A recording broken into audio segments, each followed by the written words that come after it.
Good morning! Morning! Oh, and in case I don't see you, good afternoon, good evening, and good night.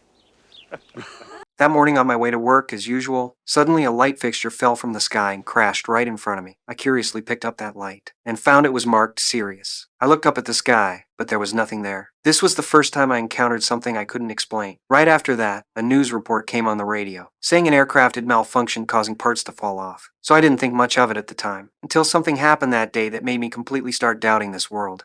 I was walking to work on my usual route, when a familiar yet strange figure made me freeze in place. It was actually my father, who had passed away years ago. Just then, several people suddenly rushed out from nearby. They actually dragged my father away. I wanted to chase after them to find out what was going on, but I was held back by a group of people. I watched helplessly as my father disappeared from sight. I went home and told my mother about what happened that day, but my mother insisted I was hallucinating. The next day while driving, my car radio suddenly malfunctioned. The crew's communication channel accidentally got crossed into my radio. I heard them predicting my every move. It sent chills down my spine. The production team quickly realized there was a frequency problem. They immediately changed the frequency and explained on the news that they had accidentally broadcast the police radio. But this explanation could no longer convince me. I gradually realized that all of this seemed to be deliberately arranged. I walked into the company's revolving door, but didn't rush to go in. Instead, I spun around several times before coming back out. I suddenly felt like everything in front of me was repeating every day. I sat nearby and began carefully observing this world. Finally, I was certain that all the people and events were repeating in fixed patterns. When I was about to leave, a bus braked hard right in front of me. At that moment, I realized there must be a green car passing behind me. I confidently turned around and flagged it down. Sure enough, just as I expected. This further confirmed my suspicions. Then I suddenly ran into a company I had never been to before. The people there obviously weren't prepared. They were still mechanically repeating their performances. When the elevator doors opened, I was shocked to discover it wasn't an elevator at all, but a studio backstage I had never seen before. In the chaos, I was thrown out by security. The morning's experiences left me completely dazed. Finally, I thought of my lifeline. I hurried to the grocery store to tell Marlon about the bizarre experiences I just had. But I didn't know that this so-called best friend